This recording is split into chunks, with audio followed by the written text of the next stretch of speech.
Hi hello അസ്സലാമു അലൈക്കും welcome back to my channel.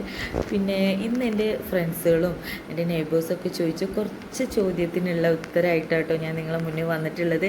അപ്പോൾ നിങ്ങൾക്ക് എന്തായിട്ടും യൂസ്ഫുള്ളാവും. അപ്പോൾ വീഡിയോ ലൈക്ക് ചെയ്യുക, ഷെയർ ചെയ്യുക, പിന്നെ സബ്സ്ക്രൈബ് ചെയ്യാതെ കാണുന്ന കൂട്ടുകാരാണെങ്കിൽ ഒന്ന് സബ്സ്ക്രൈബ് ചെയ്യുക കേട്ടോ.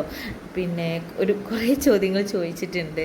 ഫസ്റ്റ് ചോദ്യം എന്ന് പറഞ്ഞാൽ ഈ കാറ്ററിങ് തുടങ്ങിയപ്പോൾ ഒരുപാട് കളിയാക്കലുണ്ടായിട്ടുണ്ടോ എന്നാണ് ചോദിച്ചത്. അപ്പോൾ പറയുക ഒരുപാട് ഉണ്ടായിട്ടുണ്ട്. ഒരുപാട് എന്ന് പറഞ്ഞാൽ ഒരുപാട് ഉണ്ടായിട്ടുണ്ട്. പേഴ്സണലി നല്ല ഹേർട്ട് ചെയ്യുന്ന രീതിയിൽ നല്ലവണ്ണം ഉണ്ടായിട്ടുണ്ട്. എന്താണ് ഇപ്പോൾ ഈ കട്ലേറ്റ് വിറ്റാൽ ലാഭം കിട്ടുക 1-2 രൂപയല്ലേ, അതൊക്കെ ഇപ്പോൾ എന്താണ് എന്ന് ചോദിച്ച കൂട്ടുകാരുണ്ട്. പിന്നെ ഇത് വെറുതെ ക്യാഷിനുള്ള ആക്രാന്താണോ അങ്ങനെ ചോദിച്ച കൂട്ടുകാരുണ്ട്. ശരിക്കും ഈ കട്ലേറ്റ് നമ്മളിപ്പോൾ എന്ത് ബിസിനസ് ചെയ്യുകയാണെങ്കിലും ഫസ്റ്റ് നമുക്കൊരു ലാഭമോ, അതായത് ഫസ്റ്റ് തന്നെ നമ്മൾ ആൾക്കാരെ അറിഞ്ഞോളണമെന്നൊന്നുമില്ല. കാരണം നമ്മൾ ഈ ചെയ്യുന്നത് ഒരു ആളിൽ എത്തിപ്പെടണം എന്നുണ്ടെങ്കിൽ അതായത് എൻ്റെ എക്സ്പീരിയൻസ് വെച്ച് നോക്കുകയാണെങ്കിൽ ഒരു 5-6 മാസമാവും. അത് കഴിഞ്ഞാൽ പിന്നെ നമുക്ക് ആളുകൾ വന്നുകൊണ്ടേയിരിക്കും. പിന്നെ നമ്മളെ സാധനം നല്ല സാധനമാവണം, നല്ല ടേസ്റ്റും ആവണം. പിന്നെ നമ്മൾ എന്താ പറയുക, തനി നാടനാക്കി ഉണ്ടാക്കി കൊടുത്താൽ ഒരുപാട് ആൾക്കാർ വാങ്ങാനുണ്ട് കേട്ടോ.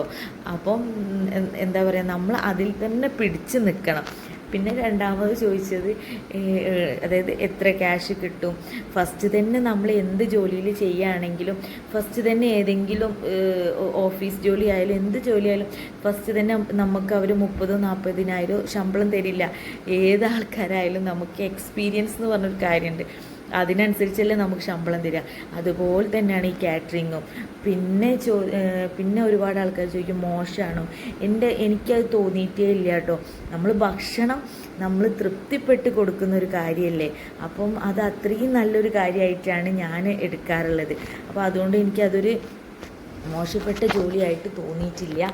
പിന്നെയെന്ന് പറയുകയാണെങ്കിൽ നമ്മൾ നല്ല എഫേർട്ട് എടുത്ത് ചെയ്യല്ലേ, എന്ത് ജോലിയായാലും നല്ല എഫേർട്ട് എടുത്ത് ചെയ്യുമ്പോൾ അതിനനുസരിച്ചുള്ള പ്രതിഫലം അൽഹംദുലില്ലാഹ് അള്ളാഹു നമുക്ക് തരുന്നേ ചെയ്യുന്നു വിശ്വസിക്കുന്ന ആളാണ് ഞാൻ കേട്ടോ.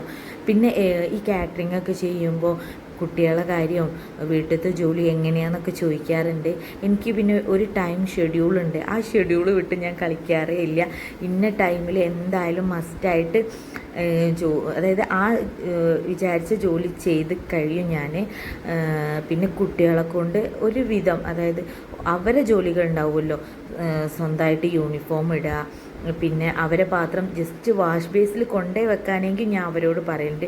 അപ്പോൾ അതൊക്കെ അവർ ചെയ്ത് എനിക്ക് തരാറുണ്ട് കേട്ടോ. അതുകൊണ്ട് തന്നെ ചെറുങ്ങനെ ഒരു കുട്ടികൾക്ക് ഒരു ഹെൽപ്പിംഗ് മെൻറ്റാലിറ്റിയും വരും. അല്ലാതെ നമ്മൾ അതായത് ഒന്നും അറിയിക്കാതെ കുട്ടികളെ വളർത്തിയാൽ ഒന്നും നമുക്ക് പിന്നീടും ദോഷമാവും. അതുകൊണ്ട് ഞാൻ അങ്ങനത്തെ ജോലികളൊക്കെ അവരെ കൊണ്ട് തന്നെ ചെയ്യിപ്പിക്കാറ്. പിന്നെ ചോദിച്ചത് ഇങ്ങനെ വീട്ടിൽ ഫങ്ഷനൊക്കെ ഉണ്ടാകുമ്പോൾ ഈ കാറ്ററിങ് എന്താ ചെയ്യാമെന്ന് ചോദിച്ചിട്ടുണ്ട്. അടുത്ത ബന്ധുക്കളൊക്കെ ആണെന്നുണ്ടെങ്കിൽ നമുക്ക് ഒഴിച്ചുകൂടാൻ പറ്റാത്തതാണെന്നുണ്ടെങ്കിൽ ഞാൻ രാവിലത്തെ മാത്രം കൊടുത്തിട്ട് ഈവനിങ് കൊടുക്കുന്നത് ഞാൻ അന്നൊന്ന് ലീവാക്കും.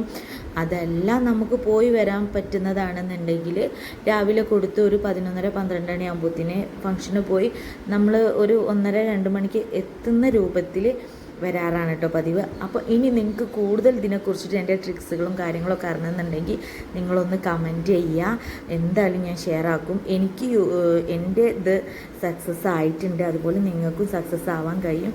അപ്പോൾ എൻ്റെ പിന്നെ ഞാൻ പറയുകയാണ്, സബ്സ്ക്രൈബ് ചെയ്യാതെ കാണുന്ന കൂട്ടുകാരുണ്ടെങ്കിൽ പ്ലീസ് ഒന്ന് സബ്സ്ക്രൈബ് ചെയ്യുക, ലൈക്ക് ചെയ്യുക, നിങ്ങളുടെ ഫാമിലീസിനും മറ്റുള്ളവർക്കൊന്ന് ഷെയർ ചെയ്യുക കേട്ടോ. അപ്പോൾ ഓക്കെ, ബൈ.